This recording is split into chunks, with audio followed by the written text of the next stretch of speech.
आप हमको माफ़ करिएगा।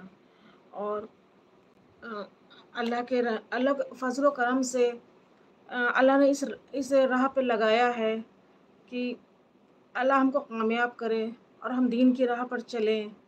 आप कुछ बातें बताएँ आप सबको, कुछ सीखें आप लोगों से।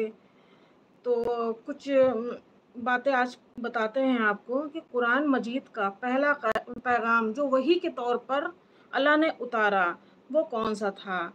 इक़रा बिस्मि रब्बिकल लज़ी, ये सबसे पहले वही अल्लाह ने उतारी। इसका मतलब है पढ़िए अपने रब के नाम से जिसने पैदा किया, जिसने इंसान को खून के लोथड़े से पैदा किया। पढ़िए अपने रब के नाम से जो बुजुर्ग व बरतर वाला है, जिसने कलम के ज़रिए इंसान को वो चीज़ें सिखाई जो वो नहीं जानता था। ये आयत सूरह फलक की है। और नबी करीम सल्लल्लाहु अलैहि वसल्लम पर कौन सी मुकम्मल सूरत नाजिल हुई, वो है सूरह फातिहा यानी कि अलहम्दु शरीफ। अल्हम्दुलिल्लाहि अमता अलैहिम गैरिल मग़ज़ूबी अलैहिम वलज़्ज़ालिन आमीन। सूरह फातिहा नमाज में सबसे पहले पढ़ी जाती है, ये सबको पता होगी। अल्लाह ने सूरह फातिहा में बहुत कुछ बताया है कि इसी अल्लाह के रास्ते पे, बताए हुए रास्तों पे चलें आप, सब कुछ। और कुरान मजीद किस सूरह को कुरान मजीद का तिहाई हिस्सा कहा गया है, वो है सूरह इखलास।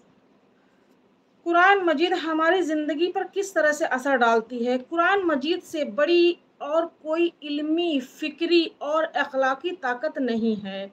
इस पर अमल करके हम एक बेहतरीन इंसान बन सकते हैं और दुनिया और आखिरत में कामयाबी पा सकते हैं।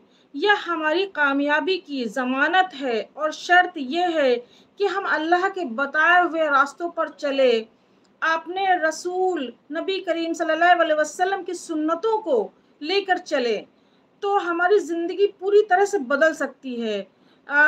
हम लोग बहुत गुनाहगार हैं। अल्लाह ने हम लोग को पता नहीं कितने हम लोग दिन भर में गुनाह कर लेते हैं, जिसका हम लोग पता ही नहीं हम लोगों को चल पाता है कि हम ये गुनाह कर रहे हैं। लेकिन हमको अगर गुनाह से बचना है, तो हमको अल्लाह के सीधे रास्ते पर बताए हुए रास्तों पे चलना होगा। कुरान मजीद अल्लाह ताला कुरान मजीद में हर जगह आयतों को खोल खोल के अल्लाह ने ताला ने बताया कि जिसने शिर्क किया, जिसने अल्लाह की इबादत नहीं करी, अल्लाह ये नहीं कहेगा कि आप हमारी इबादत करो, आप नमाज़ें पढ़ो।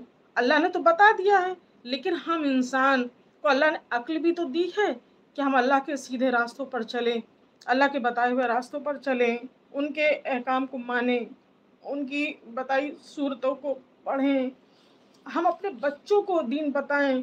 अगर हमारे बच्चे कोई गलती कर रहे हैं, तो हम उनको सीधे रास्ते पर लाएं, उनको डरा धमका कर नहीं, बल्कि प्यार से बहला फुसला कर उनको समझाएं, ताकि अगर बच्चे हमारे कोई गलती करेंगे, तो माँ बाप की पकड़ पहले होगी कि आपने अपने बच्चों को क्या बताया। और कुरान मजीद में कोई रद्दो-बदल भी नहीं हो सकती है। कुरान मजीद अल्लाह के रसूल सल्लल्लाहु पर उतारी गई और आप सल्लम अपने सहाबा से कुरान लिखवाते थे, और उस ज़माने में हज़ारों लोगों ने इस पाक किताब को हिफ्ज़ किया, ज़बानी याद किया, और बाज़ ज़बानों में लाखों लोग इसको हिफ्ज़ करते रहे और ये सिलसिला आज भी जारी है। और अल्लाह इस वक्त जो हमारे मदरसों पे, जो हमारी मस्जिदों पे जो आफत मुसलमानों पे आई